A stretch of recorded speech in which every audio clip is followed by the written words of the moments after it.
கம்யதாஸ் kitchen சொந்தங்கள் அனைவருக்கும் வணக்கம். இன்றைக்கி நம்ம ஆட்டுக்கறி சுவையில் முட்டை கிரேவி எப்படி செய்கிறது அப்படிங்கிறத தான் பார்க்க போகிறோம்.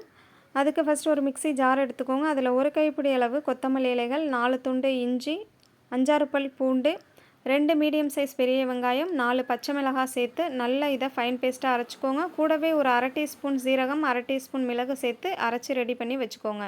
ஒரு கடாயில் 6லேருந்து 7 டேபிள் ஸ்பூன் ஆயில் சேர்த்துட்டு 2 மீடியம் சைஸ் வெங்காயம், 2 மீடியம் சைஸ் தக்காளியை பொடியாக கட் பண்ணிவிட்டு சேர்த்துக்கோங்க. கூடவே 1 டீஸ்பூன் மிளகாய்த்தூள், 1 டீஸ்பூன் தனியாத்தூள், 1/2 டீஸ்பூன் கரம் மசாலா, 1/4 டீஸ்பூன் மஞ்சள் பொடியும் சேர்த்து நல்லா கலந்து விட்டுக்கோங்க. அதுக்கப்புறமா நம்ம அரைச்சி வச்சுருக்கிற பேஸ்ட்டையும் சேர்த்து நல்லா இது போல் நிறம் சேஞ்ச் ஆகி வர வரைக்கும் நீங்கள் வதக்கிக்கோங்க.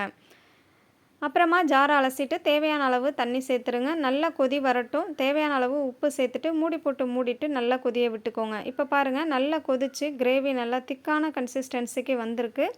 இந்த ஸ்டேஜில் நம்ம அவிச்சு வச்சுருக்கிற முட்டைகளை ஒன்று ஒன்றா சேர்த்துடலாம். நான் இன்றைக்கி ஒரு 7 முட்டை போல் சேர்த்துருக்கேன்.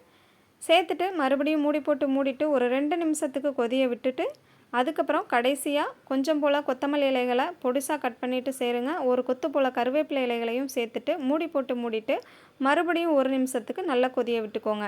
இப்போ பாருங்கள், 1 நிமிஷத்துக்கு அப்புறமா எவ்வளோ சூப்பராக கொதித்து முட்டை கிரேவி தயாராகி வந்திருக்குன்னு. நீங்களும் இந்த மெத்தடில் ட்ரை பண்ணி பாருங்கள். ஆட்டுக்கறி என்ன சுவையில் இருக்குமோ அதே டேஸ்ட்டில் இருக்கும்.